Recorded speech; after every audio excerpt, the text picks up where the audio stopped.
Hello everyone. तो इस video में हम ब्रशअप करने जा रहे हैं फ्रिक्शन चैप्टर की। तो अगर आप रिवीजन करना चाहते हैं तो ये वीडियो आपके लिए बेस्ट होगा। 90 to 95% JEE mains and NEET के कंसेप्ट इस वीडियो से मैप करेंगे।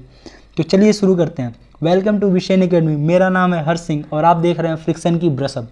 Let's start. सबसे पहले हम बात करेंगे टाइप्स ऑफ फ्रिक्शन की। जो फर्स्ट है हमारा विस्कस और वेट फ्रिक्शन, ये ड्रैग फोर्स की वजह से लगता है। जो सेकंड है हमारा वो रोलिंग फ्रिक्शन है, ये किसकी वजह से लगता है? Due to deformation of materials during rolling. Third हमारा है स्लाइडिंग फ्रिक्शन, ये किसकी वजह से लगता है? Due to relative motion between two surfaces in contact और even by tendency of relative motion. जो हमारा स्लाइडिंग फ्रिक्शन, इसको फर्दर 3 पार्ट्स में डिवाइड किया गया: static friction, limiting friction and kinetic friction. Limiting friction is maximum friction between the two bodies have.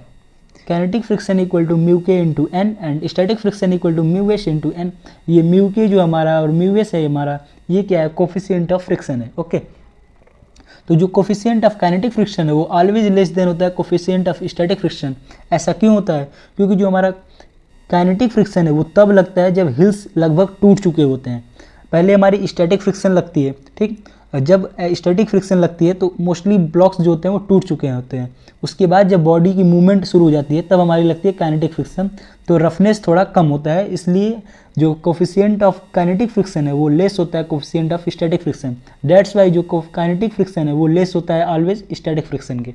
Okay, अब बात करते हैं variation in friction with external force. तो इस ग्राफ से आप उस पॉइंट को समझ सकते हैं, जैसे जैसे फोर्स लग रहा है, एक्सटर्नल फोर्स लग रहा है, हमारी जो फ्रिक्शन की वैल्यू है वो इंक्रीज करते जा रही है। उसके बाद से एक मैक्सिमम वैल्यू आएगा जिसको हम लिमिटिंग फ्रिक्शन कहते हैं। वहाँ पे क्या होता है, जो हिल्स होते हैं वो टूट चुके होते हैं लगभग, और उसके बाद से बॉडी के अंदर मूवमेंट स्टार्ट हो जाता है। उसके बाद हमारा लगता है काइनेटिक फ्रिक्शन। तो जो हमारा स्टैटिक फ्रिक्शन है वो ज़्यादा होता है किससे? काइनेटिक फ्रिक्शन से।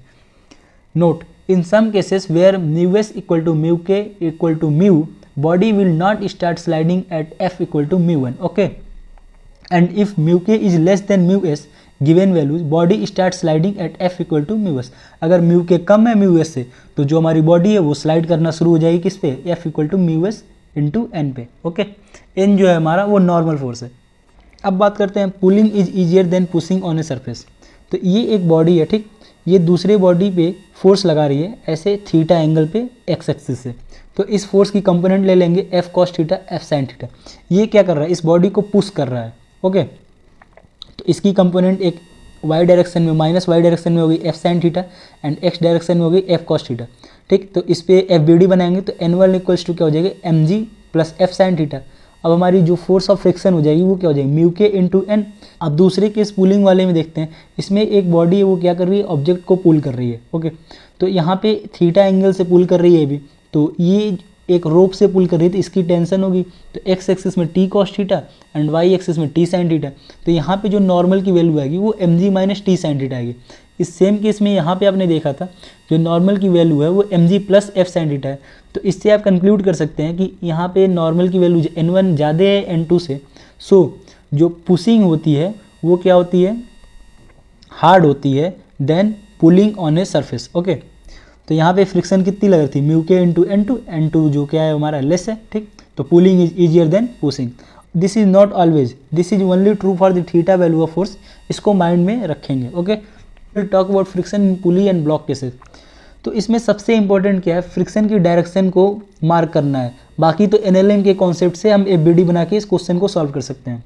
Always apply friction in both direction. हमें क्या करना चाहिए? एक्शन रिएक्शन पेयर्स दोनों मार्क करने चाहिए। Okay, friction does not oppose motion, it oppose sliding. ये बहुत ही इंपॉर्टेंट पॉइंट है, ठीक। इसको माइंड में रखेंगे। फ्रिक्शन जो है वो ऐसा नहीं है कि हमारे मोशन को अपोज करता है, वो स्लाइडिंग को अपोज करता है।